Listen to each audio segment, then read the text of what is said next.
family and I were extremely active in the church, and we each held an office. My dad was a head deacon at one point. My mom was a secretary. My sister is currently a choir member. And I was a choir member. I was a former Binhi president. And I served in the children's worship service. Like many of you watching this video, I was dedicated, I was zealous, and I was even willing to die for the church. Throughout my life, two things stuck out to me. One was to have an open mind always, and to be humble when it comes to learning. I started to notice contradictions of what the minister was preaching compared to what the Bible was saying and what I was reading with my eyes. Here are a few examples. I saw verses about Jesus' deity, about salvation through grace, through faith, and not through God saving a church. I saw contradictions with the prophecies of Brother Felix Y. Manalo. I began to notice that they were about somebody completely different, and that it was actually already fulfilled. I saw verses about the Jews. Supposedly, in the Iglesia ni Cristo, we replaced the Jews. Yun, isang aktibong kaanib ng Iglesia ni Cristong Tatag ni Felix Manalo. Ang kaniyang ama ay diakono. Nasa panalapi naman ang kaniyang ina. Aktibo ang kaniyang mga kapatid. Pero nilisan niya ang sikta ni Felix Manalo matapos niya nadiskubre ang mga kontradiksyon daong aral at ang kanilang di pagtanggap sa pananampalataya na si Kristo'y tunay na Diyos at tunay na tao. Samahan ninyo ako. Kasi umalingan, pag palaging inulit-ulit ay magmukha talaga ang katotohanan para sa ating mga kapatid na kulang ang kaalaman. Ang pagkadaya ay maranasan sa iba't ibang paraan. Pero napakasakit pag madaya tayo sa pananampalataya dahil nanganib pati ang ating kaluluwa. Viva Cristo Rey! Pro Dio et Ecclesia! Kumusta? Welcome. Ito niyo lingkod, Brad Wendell Talibong, muli makasama ninyo sa ating live channel ngayon, live streaming. Ating ilalantad ang mga maling aral sa iba't ibang mga pananampalataya dahil naging produkto sila sa maling interpretasyon sa Biblia na hindi naman pinag-aari nila. At ating sasagutin ang mga tuligsa, lalo na yung mga pagputol-putol sa mga aklat katoliko na karaniwang ginagawa sa mga mangangaral sa Iglesyang Tatag ni Felix Manalo. Mga kapatid, inanyayahan natin, huwag kalimutan na pindutin ang like sa ating live at huwag din kalimutang mag-subscribe at pindutin ang bell button para updated kayo, mag-comment at i-share ninyo. Kumusta sa lahat ating mga suking taga-subaybay at antabayanan ninyo dahil ako ang inaatasan sa punto por punto ngayon. Kung maalala ninyo, merong banat yung si RMG Aguila na sinagot na natin. Bakit daw? Daming mga bading na pare. Pero, sinagot natin na yung kanilang akusasyon sa simbahang katoliko, kanilang tuligsa.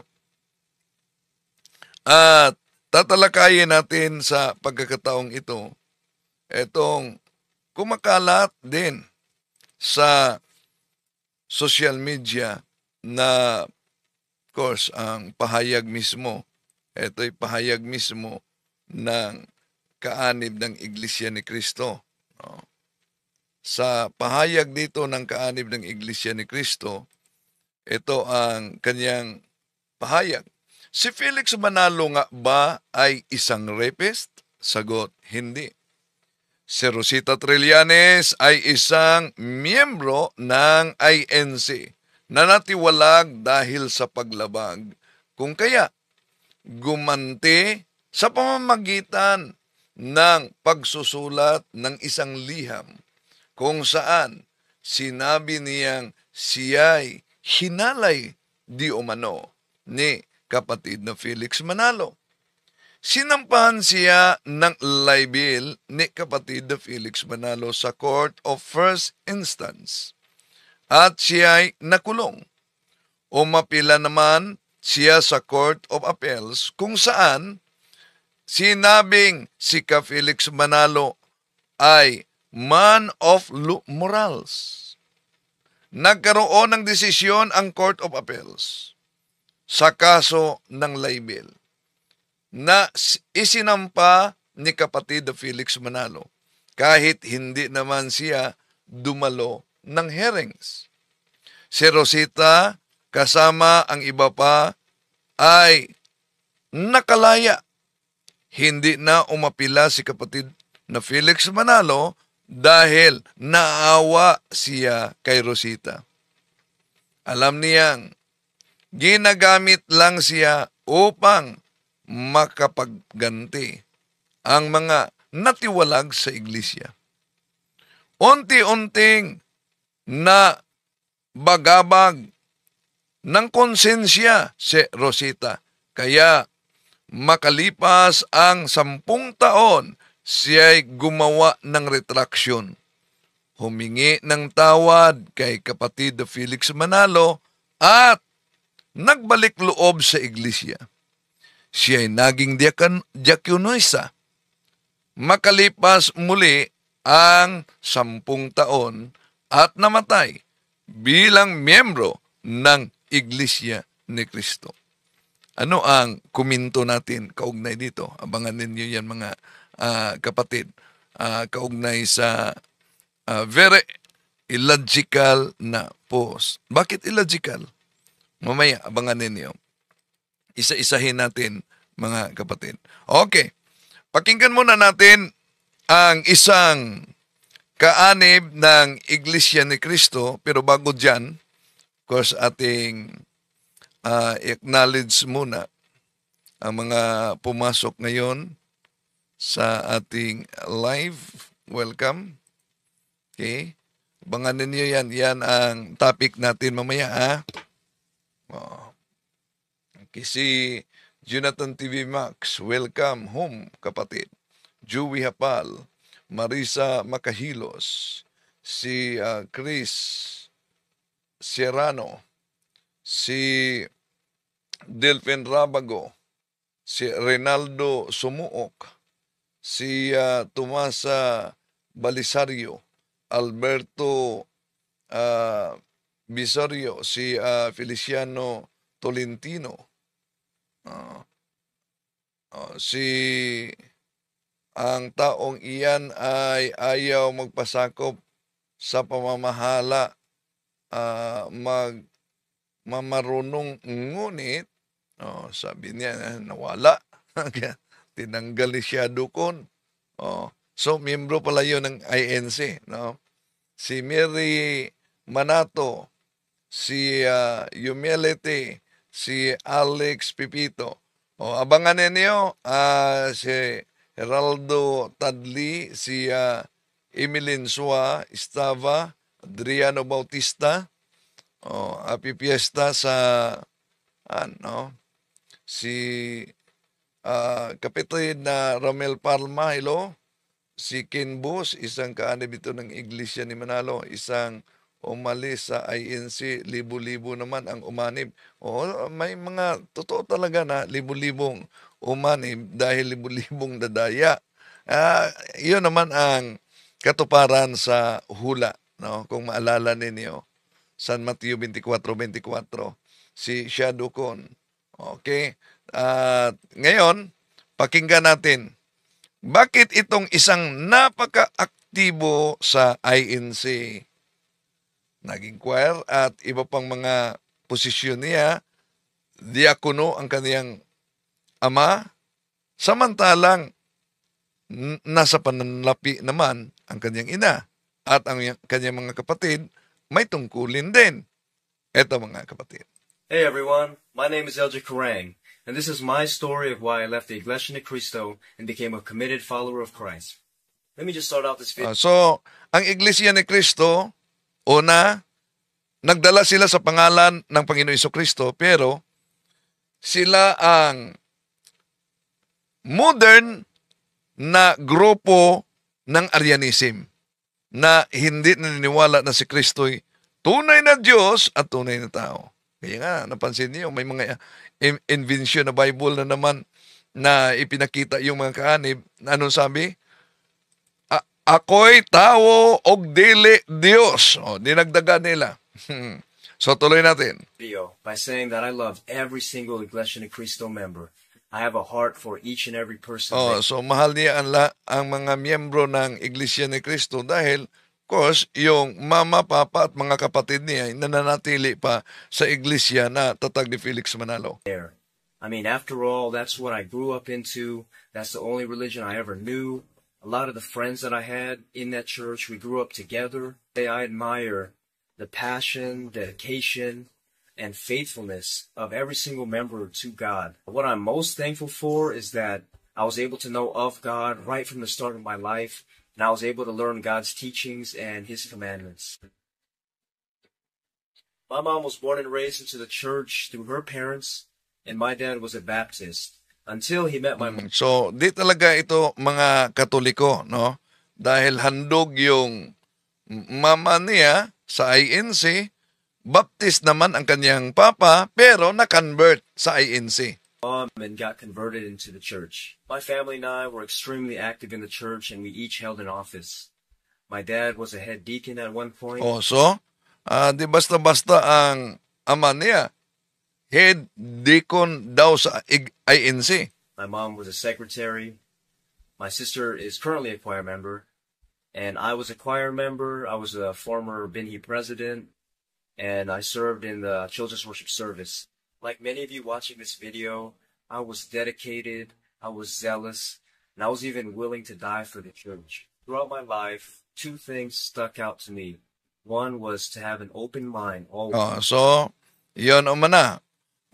Una, bukas ang isipan. Huwag isarado ang isipan. Dahil lang gumagamit ng aklat Katoliko na Iglesia ni Cristo, bay, ini-squat na agad na sila daw umano ang tinutukoy diyan.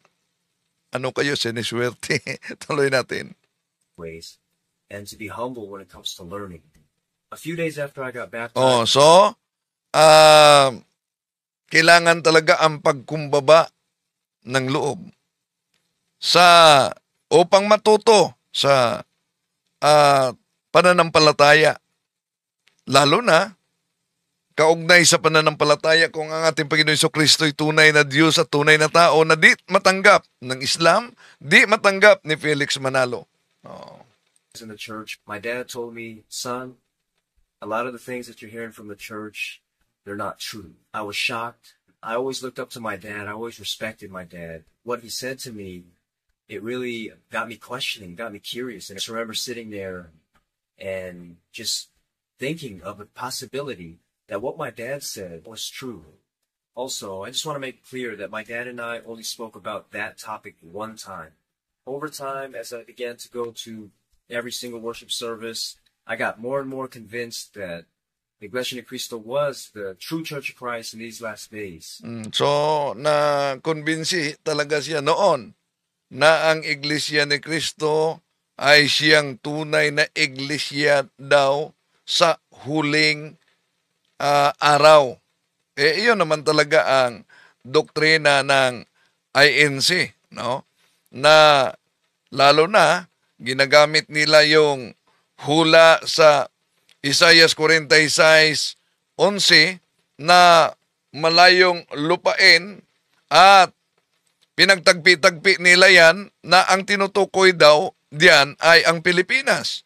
Okay, tuloy natin. So, nakumbinsi talaga siya noon na ang INC ay tunay. But I always kept an open mind to the possibility that what my dad said that day. My dad was a huge note taker and he used to always bring his Bible to the church during the services. And looking up to my dad, I also did the same thing. As you all know, it's a rarity for someone to bring their Bible. We're not encouraged to bring our Bible. I've always found it strange as a Bible-believing church to not be encouraged to bring a Bible during the service. From my experience, only 2 or 3 people outside of my cell also brought their Bibles during my entire membership. When I was an adult choir member, the leader at the time actually spoke to me after worship service because I was bringing my Bible, and they told me that it was a distraction for me to read the Bible in a choir loft. And I recall another moment where I was in a Bible study, and one of the ministers actually told me that it was exactly. So, nakonbinsi siya, pero bukas ang kanyang isipan, mga kapatid, para sa aral kung ito bang INC ay tunay ba na iglesia tatag ng ating Panginoong Hesus. Pero kung napansin ninyo, lalo na sa mga nagsubaybay dito, kung ang INC, Iglesia ni Kristong Tatag ni Felix Manalo, na umaangkin na tunay, una, bakit sila mamimiki? Bakit sinabi nating namimiki? Naalala nyo ba yung ibinalita ng INC TV? Kaugnay sa pari daw ng simbahang katolikong umanib. Pero nabuking natin, hindi yun pare. Balikan muna natin ha. Sa lokal ng Camarin Distrito ng Caloocan North, kabilang sa mga dumalo at nag-anyaya ng mga panauhin ang isang dating paring Katoliko. 14 na taon Binalita nila, dating paring Katoliko pero pinakita nila, napansin ninyo, liminister. At nabuking na sila dito mga kapatid, di ba? Huwag talaga isarado. Dahil ito'y isang pagkakalat ng fake news. Imagine, paring Katoliko, pero sa larawan ipinakita liminister. naging pari at nagsilbing pari. Ano daw, balik natin ha. Panauhin ang isang dating paring Katoliko. 14 na taong naging pari at nagsilbing parish priest ng Epiphany of the Lord Parish sa Camarin, Caloocan City.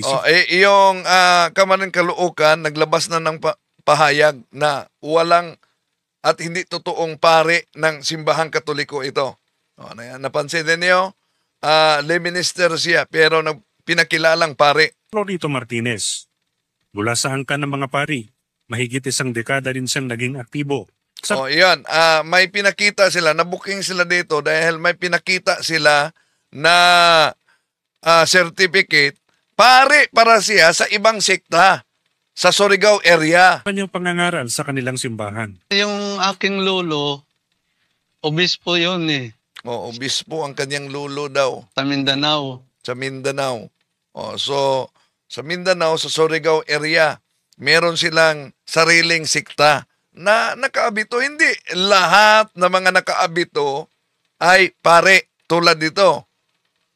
At pinakilala. Ito'y isang uring propaganda pero fake news. Tapos ako kinuha niya, inakay bilang apo. Dahil ako na yung kahulihan. Wala na talaga sa angka namin. Wala na. Ako lang. Tapos pinasok ako doon sa Davao sa seminaryo. Ayan. Ito ang kung natandaan ninyo mga kapatid, binungking natin dahil iba ang sikta nakasulat diyan. Kaya iyon ang isa sa mga sagutin din ni RMG Aguila, no? Dahil sinagot natin yung banat niya. Ito. Bakit kailangan na maglabas kayong propaganda na pinakilalang pare ng simbahang Katoliko, pero hindi naman. Isang fake news niyan. Okay? Tandaan natin, galit si General Torre sa mga fake news, ha? Dating kaanib ninyo yan, si General Torre. Okay, tuloy tayo. Same words.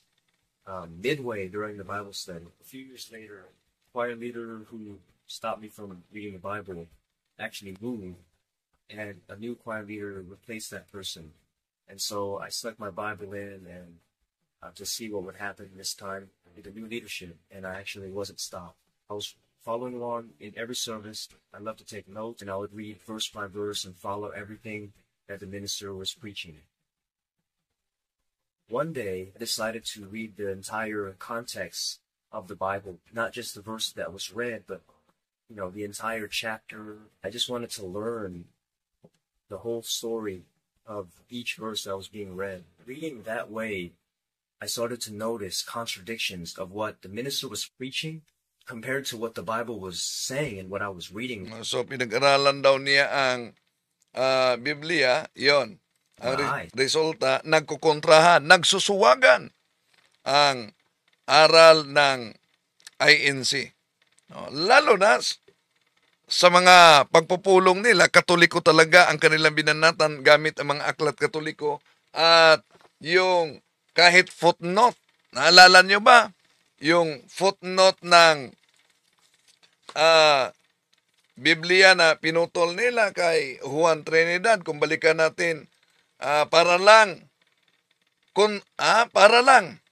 tutulan yung aral na ang ating Panginoon Jesucristo ay tunay na Diyos at tunay na tao.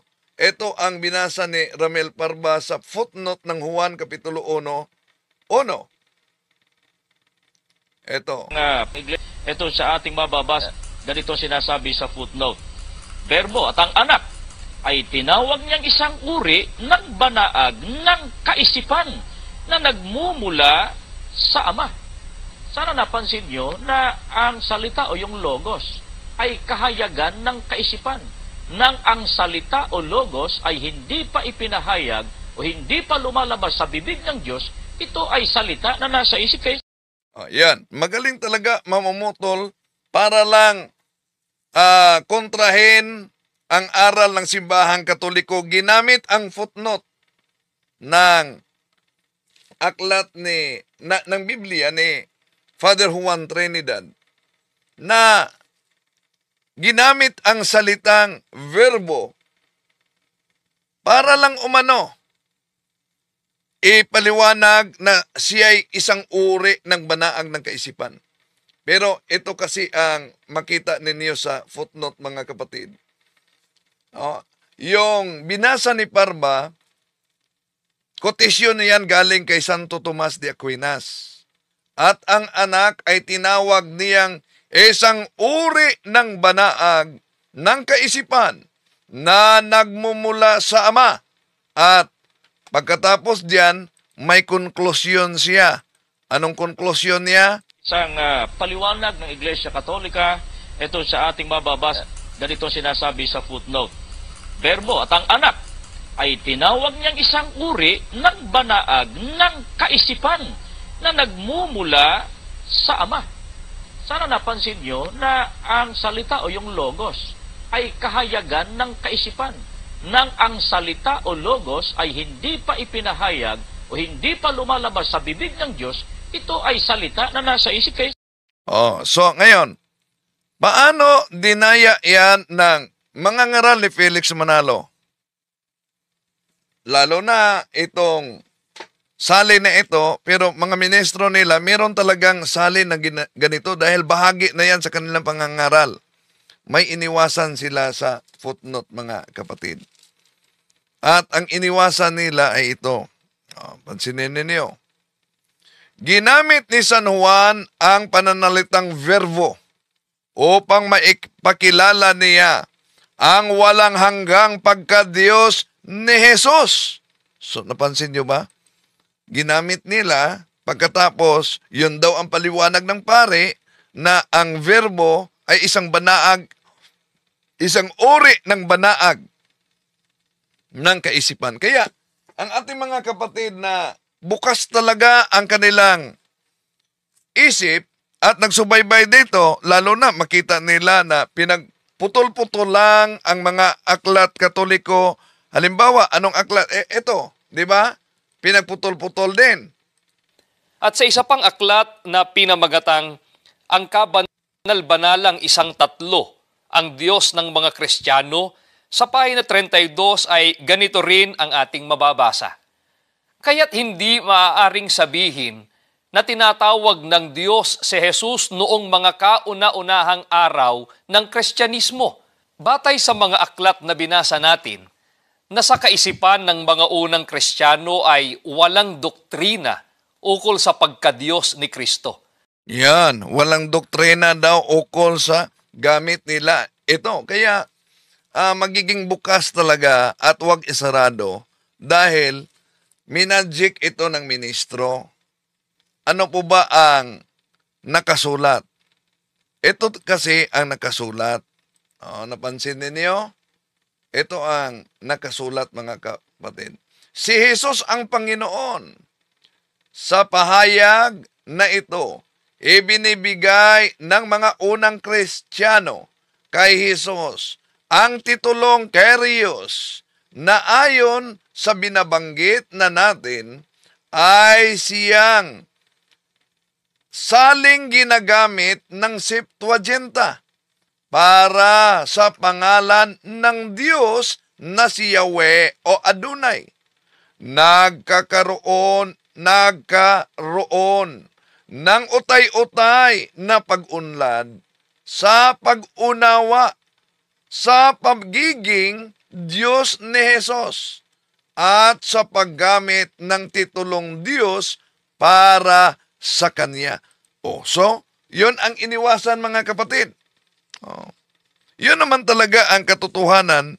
The divine revelation of God was gradually revealed to us. At ang kabuuan ay sa panahon ng ating Panginoon Jesucristo. Tutulan ba yan sa mga ministro? Hindi. Bakit? Dahil kahit sa kanilang pasugo magasin, ito, kailan lang napagtanto ni Felix Manalo na ang unang iglesia ni Kristo ay nawala? Noon lang taong 1913, napagtanto niya na wala daw ang unang iglesia ni Kristo. Kaya pumasok sila at inaagaw nila ang pangalan, pero sa rehistrasyon, Artículos de Incorporación para Pol 4, Cuelos Fundadores de esta Asociación son Felix Manalo, that the founders of this organization. Isa na, si Felix Manalo. Tuloy natin, mga kapatid. Ang tabayanan ninyo, napakagandang paksa natin bilang sagot sa nauna nating ipinakita kanina. Okay. Here are a few examples. I saw verses about Jesus' deity, about salvation through grace, through faith. Ang pagka-Diyos ng ating Panginoong Jesucristo, nakita niya umano, at may ibang paliwanag diyan ang INC. Ito sa kanilang Pasugo Magazine, pahina 17, 1939, ni Benjamin Santiago. Ito, kaya't ang ating Panginoong Hesukristo ay hindi tunay na Diyos na lumalang sa langit at sa lupa, kundi tinatawag lang na Diyos. Bakit siya tinatawag na Diyos? Sapagkat siya'y kinaroroonan ng mga salita ng Diyos, gaya ng ating mababasa sa Juan 12:42. Imagine, hindi Diyos, pero tinatawag na Diyos. Anong uri na doktrina yan? Na ang hindi Diyos, tinatawag na Diyos, pero hindi Diyos. Kaya nga, naalala natin yung sabi ni Munting Kaalaman. Kapag sinabi ni Kristo, Diyos ako, hindi siya yun, yung Ama yun. Kasi ang Diyos di makipag-usap sa iyo. Dapat kasangkapan siya. Ang kinasangkapan niya, yung anak niya. Anak niya yun, hindi Diyos si Kristo. Ayun. Pag sinabi ng ating Panginoon Jesucristo daw na Diyos siya, ibig sabihin, hindi ang ating Panginoon Jesucristo ang Ama yun. So, kaya nga, nakapagtataka talaga na bakit dami pa. Pero di tayo magugulat diyan dahil nauna nang sinabi sa unang Korinto 4:4 na ang Diyos sa sanlibutan ito ang demonyo. Marami ang binulag umano sa demonyo sa katotohanan upang di makita ang katotohanan. Okay, tuloy natin. Faith and not through God saving a church. I saw contradictions with the prophecies of Brother Felix Y. Manalo. I began to notice that they were about somebody completely different. So, yun. Yung mga prophecy kaugnay ni Felix Manalo na inaangkin lang ni Felix Manalo na hindi naman tumutukoy talaga sa kanya. Bakit? Halimbawa, yung sinabi nila na ang katuparan sa hula sa taong gumagawa ng payo ng Diyos mula sa malayong lupain. Si Felix Manalo daw yan. Ito ang ginagamit nila mga kapatid sa Isaias 46:11 na tumatawag ng ibong mandaragit mula sa silangan, ng taong gumagawa ng aking payo mula sa malayong lupain. Oo, aking sinasalita, akin namang papangyayarihin, aking pinanakala, akin namang gagawin. Itong talatang ito na Isaias Kapitulo 46:11, sinasabi nilang, yun ay kay Felix Manalo. Pero ngayon, ang tanong, dahil may binanggit diyan mga kapatid na malayong lupain, isa-isahin natin may malayong lupain. Sa Biblia ba, saan ba yung bansa na tinatawag at tinutukoy na malayong lupain? Yun po bang interpretasyon ni Felix Manalo na Pilipinas bago yung ibong mandaragit? Punta tayo sa malayong lupain. Mas mabuting silipin natin ang Isaias Kapitulo 39, versikulo 3. Ito ang mabasa mga kapatid. Nang magagayoy dumating si Isaias na propeta sa Haring Ezekias at nagsabi sa kaniya, anong sinabi ng lalaking ito at saan nanggaling na nagsiparito sila sa iyo? At sinabi ni Ezekias, sila'y nagsiparito sa akin mula sa malayong lupain sa Babylonia. Ano daw ang sinabi sa Biblia na malayong lupain? Malinaw na ang malayong lupain na binanggit sa Biblia ay ang Babylonia. Pagdating kay Felix Manalo, naging Pilipinas na. Kaya dahil dito mga kapatid, sino ba ang karapat-dapat paniwalaan? Si Felix Manalo na nagbasa lang ng Biblia, wala namang sariling Biblia. O si Propeta Isaias na nagsulat sa Isaias Kapitulo 39, versikulo 3 na ang Babylonia ay malayong lupain. See?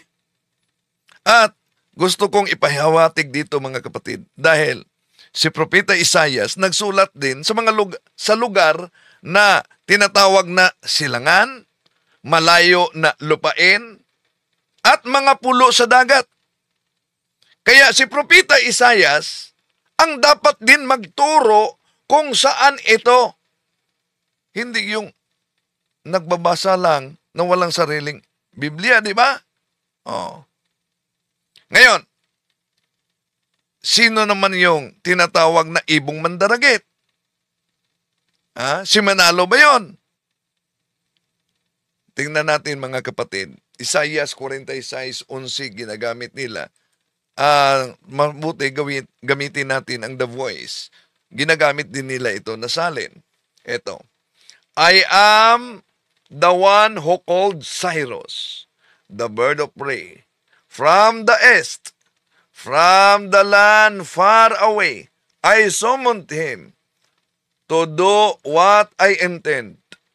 My word went out, and I will see it done.